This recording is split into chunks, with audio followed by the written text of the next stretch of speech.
सियासी मैदान की हर बड़ी खबर से आगाह रहने के लिए हमारे चैनल आजाद सियासत को सब्सक्राइब करें और बेल आइकन को प्रेस करें। अस्सलाम वालेकुम, ये आज़ाद डिजिटल है। मैं सलमान दुरानी और मेरे साथ अमीर अब्बास साहब मौजूद हैं। अमीर भाई अस्सलाम वालेकुम। वालेकुम सलाम। पीका जो तरमीमी बिल है वो एक बार फिर उसकी तलवार लटक रही है डिजिटल दुनिया के सर पे। पाकिस्तान में जो ऑलरेडी एक माहौल बना हुआ है वो मज़ीद जो है वो कशीदगी की तरफ जो है जा रहा है। आपको क्या लगता है कि पीका कहाँ तक पहुँचा है, और अगर ये हो जाता है तो ये कितना तबाहकुन होगा? ये बड़ा आखिरी हिस्सा बड़ा आपका मुनासिब सवाल है कि जी कितना तबाहकुन होगा। उस पर जाने से पहले मैं आपको बताऊं अब दुनिया में आज क्या डेवलपमेंट हुई है। व्हाइट हाउस की जो प्रेस सेक्रेटरी है जी, उसने ट्रंप की नई पॉलिसी जारी की है मीडिया की। ट्रंप वो आदमी है ना जो बहुत मुंह फट है, जो तनकीद भी बर्दाश्त नहीं करता, आगे से जवाब देता है, मीडिया पर चढ़ाई करता है। आपको याद होगा ये वो शख्स है जिसने पिछले टेन्योर में CNN पर पाबंदी लगा दी थी दाखिले पे। वो फिर कोर्ट जाके उन्होंने इजाजत ली। Voice of America and CNN, वो पूरे वॉइस ऑफ अमेरिका को कट डाउन करने की बात कर रहा था। उसकी प्रेस सेक्रेटरी ने जो नई पॉलिसी जारी किया, उसने 440 अमरीकी वो सहाफ़ी जिनका प्रेस पास, जो व्हाइट हाउस की प्रेस ब्रीफिंग का प्रेस पास होता है, जो रिवोक किया था बाइडेन इंतजामिया ने, उसने बहाल कर दिया। 440 सहाफ़ियों। इसके अलावा उसने एक नई इस्तिलाह इजाद की है, उसको उन्होंने न्यू मीडिया का नाम दिया। अच्छा, उस न्यू मीडिया में वो ब्लॉगर्स को लेकर आए, ठीक है, पॉडकास्टर्स को, ठीक है, और जो सोशल मीडिया इन्फ्लुएंसर्स हैं, ठीक है। और ट्रंप ने कहा है कि ये तीनों तबकात जी, जो न्यूज कंटेंट क्रिएट करते हैं, सहाफी नहीं है, न्यूज कंटेंट क्रिएट करते हैं, कंटेंट क्रिएटर्स क्या कंटेंट क्रिएटर्स हैं, उनको भी आज से व्हाइट हाउस की प्रेस ब्रीफिंग में आने की इजाजत मिलेगी। ठीक है। और प्रेस सेक्रेटरी का जो प्रेस सेक्रेटरी स्टाफ की जो चेयर होती है जी, प्रेस सेक्रेटरी के दाएं जानिब उसके स्टाफ की जो चेयर है, उस चेयर को उन्होंने नाम दे दिया है न्यू मीडिया चेयर। अरे अच्छा, जहां पर न्यू मीडिया के लोग आकर बैठेंगे। और उसने जो कल प्रेस कॉन्फ्रेंस किया है उसमें जो उसने पहला सवाल लिया है, वो सवाल उसने न्यू मीडिया से लिया है। ठीक है। एक वेबसाइट बनाई है, उस वेबसाइट पे उन्होंने कहा है कि जो भी अपने आप को रजिस्टर करवाना चाहता है न्यू मीडिया की कैटेगरी में, वो उस पर अप्लाई करे, हम उसके क्रेडेंशियल चेक करेंगे, उसको रजिस्टर करेंगे। ठीक। शर्म से डूब मरना चाहिए, खुदा की कसम।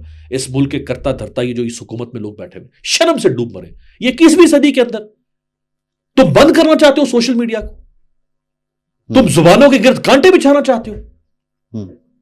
वो जिसको ट्रंप के साथ तुम ताना देते थे इमरान खान को कि ये तो बड़ा कोई नार्सिसिस्ट किस्म का लीडर है और ये दुनिया की जमहूरियत को हिला रहा है, उसने जमहूरियत में एक नई तारीख रकम कर दी है। दुनिया याद रखेगी कि एक अमरीकी, ये जो उसने शुरू किया ना, देखिए दुनिया में सारा जो ये इंपैक्ट जाता है वो वहां से जनरेट होता है, कॉपी होगा। बिल्कुल ठीक है। अब दुनिया के हर मुल्क में न्यू मीडिया की आज से बहस शुरू हो रही है। This is a new understanding of media. ये क्या मत मारी गई है इन्हें। ये नून लीग और पीपल्स पार्टी जो जमहूरियत की चैंपियन और आइन जमहूरियत सुबह घोल घोल के सुबह शाम ये कैप्सूल पे लाते हैं लोगों को, मुनाफिक तरीन जमात साबित हुई है इस पूरे अमल के दौरान। इसको इसलिए किया है कि मौलाना साहब से जो हमारी पार्लियामेंट्री रिपोर्टर्स की एसोसिएशन है उसके वफ्द ने मुलाकात की और हमारे कुछ और साफी भी गए। उन्होंने मौलाना साहब से कल मुलाकात की और मौलाना साहब को कहा कि यार ये क्या हो रहा है। और मौलाना साहब के एक नुमाइंदे कामरान मुर्तजा जो स्पेशल इनवाइटी थे सेनेट की स्टैंडिंग कमेटी में, मैं भी वहां पे इनवाइटेड था, उस कमेटी में कामरान मुर्तजा साहब ने अपोज किया इस बिल को और वो अमेंडमेंट्स लेकर आए। उनके अमेंडमेंट्स को डिस्कस ही नहीं हुआ। मैं आपको जिम्मेदारी से यह बता रहा हूं कि ये जो बिल पास हुआ, इस बिल में पीपल्स पार्टी ने अपनी तरामीम दी। ठीक। ये जो बिल मौजूदा शक्ल में है ये पीपल्स पार्टी की मुशावरत का बिल है। ओके जी, और ये आसिफ जरदारी साहब की नाक तले यानी प्रेसिडेंसी में भी इस पर एक मीटिंग हुई आज से 6 दिन पहले, शायद जुमेरात को या बुध को। ठीक, गुज़श्ता एक मीटिंग हुई प्रेसिडेंसी में, जब पीपल्स पार्टी के लोग गए, पार्लियामेंटेरियंस, वहां मीटिंग थी और उन्होंने कहा कि ये नून लीग बिल लेकर आ रही है। पीपल्स पार्टी के एक पार्लियामेंटेरियन ने मुझे कहा कि हमारी आंखों में वहां आंसू थे। दुरानी साहब, उन्होंने कहा ये हमारी आंखों में आंसू थे कि ये किस किस्म का बिल हमसे पास करवाया जा रहा है। ये पीपल्स पार्टी के ये पीपल्स पार्टी ने कहा, मैं मुझसे कहा। और फिर हमने कहा कि इसमें ये अमेंडमेंट्स लाएं, हमारे हाथों से इतना जुल्म मत करवाएं, जो करवाना है आपने तो वो करवाना ही है, वो तो तय है इस मुल्क में जो कुछ हो रहा है। लेकिन ऐसी क्या मजबूरी है कि आप लोग इस सिस्टम का हिस्सा बन के बैठे भी रहे हैं? हाँ, मजबूरी जो है ना वो ये है कि इनको दो तरह के थ्रेट्स हैं, एक तरफ कुआं, एक तरफ खाई। इधर इमरान है, उधर इस्टेब्लिशमेंट है। ये इस्टेब्लिशमेंट को छोड़ के इमरान की तरफ भागते हैं अगर, तो इनके साथ फिर जो होगा वो भी हम जानते हैं। ऐसे ही। और अगर ये इमरान को छोड़ के इस्टेब्लिशमेंट की तरफ जाते हैं तो इनकी क्रेडिबिलिटी आप देख लें क्या हो चुकी है। बढ़ाते हैं गुफ्तगू को आगे कि जो मुज़ाकरात हैं, बज़ाहिर लगता ये है कि हुकूमत की तरफ से तो जो है ना, जो पीटीआई बिल्कुल वो नहीं नज़र आती सेटिस्फाइड, लेकिन इस्टेब्लिशमेंट के साथ वो चाहते हैं कि उनके मुज़ाकरात जारी रहें। तो एक तरफ सिविल बालादस्ती भी चाहते हैं और इस्टेब्लिशमेंट से बातचीत करना, फिर मुझे ये समझ नहीं आ रही कि ये कैसे कायम कर पाएंगे। देखिए बालादस्ती जो है ना,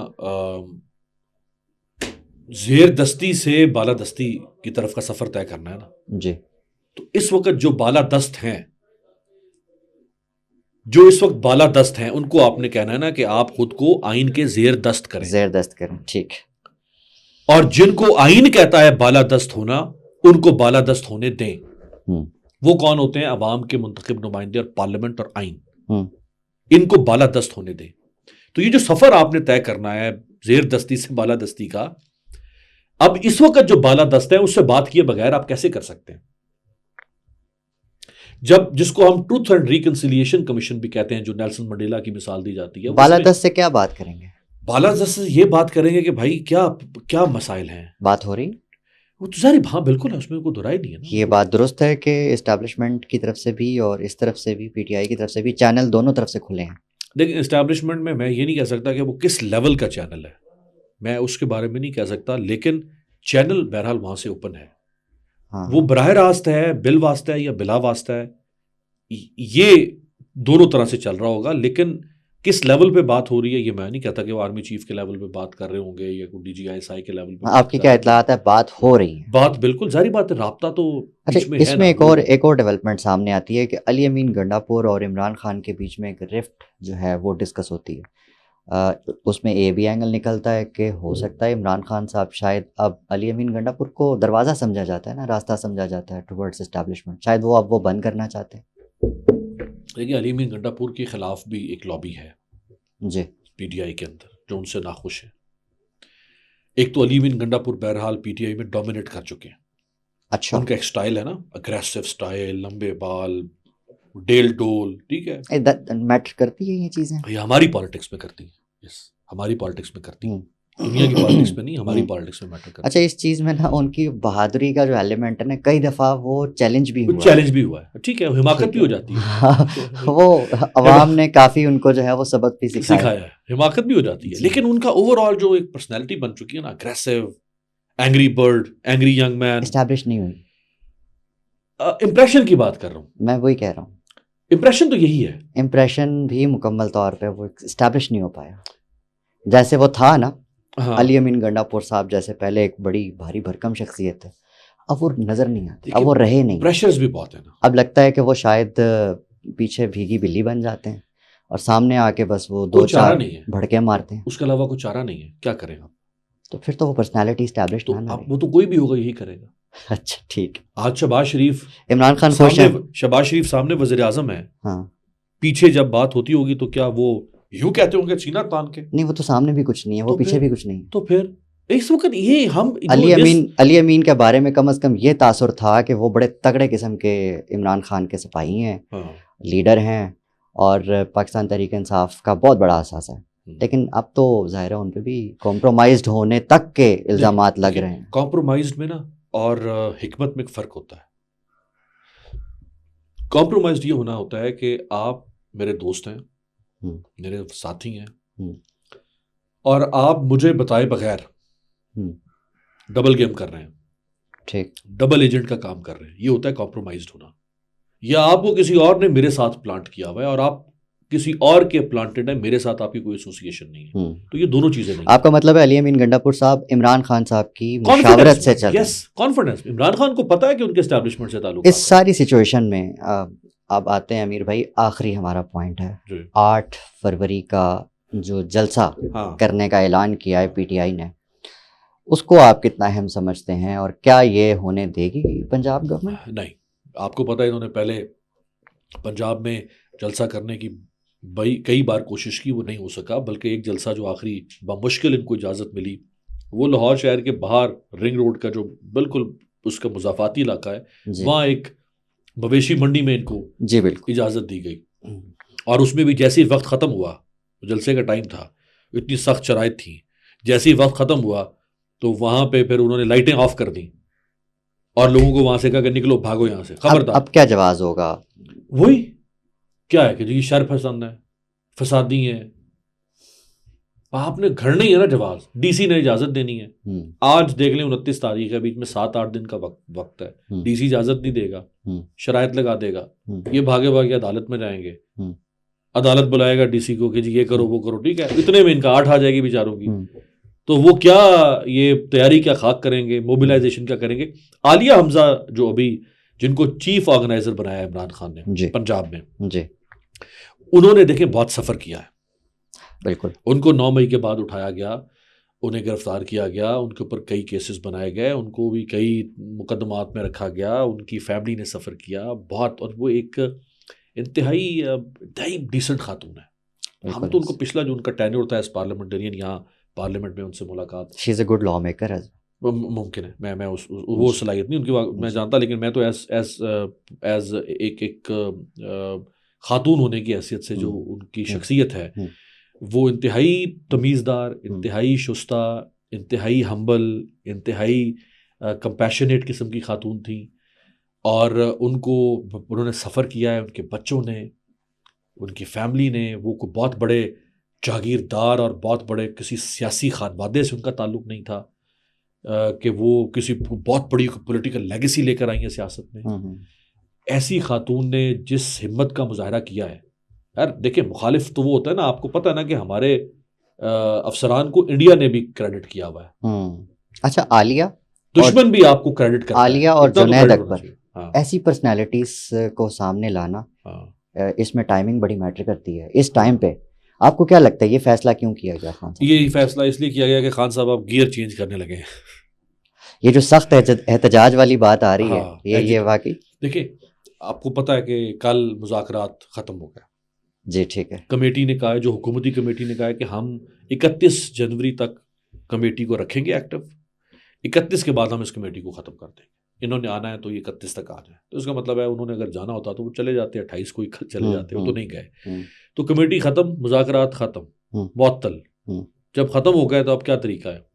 हाँ, ट्रू, एहतजाज ही है, प्रोटेस्ट, शो शराबा। दूसरी तरफ से कह रहे हैं सख्त क्या, सख्त तरीन प्रो मैक्स भी कर लें, कुछ नहीं होगा। ये उधर भी इसी तरह से ही है, बिल्कुल इसी तरह से ही है। और बहरहाल वो देखें, रियासत होती है सलमान, और इसमें देखें ये इमरान खान ही था जो इतना झील गया है और इतना सह गया है, और उसके बावजूद वो अभी ख़त्म नहीं हुआ। उसने अपने सियासी वजूद को लाफानी कर दिया है। ये अगर दूसरी तरफ से भी इंतहा हो रही है ना, तो इंतहा इधर से भी कर दिया इमरान खान ने।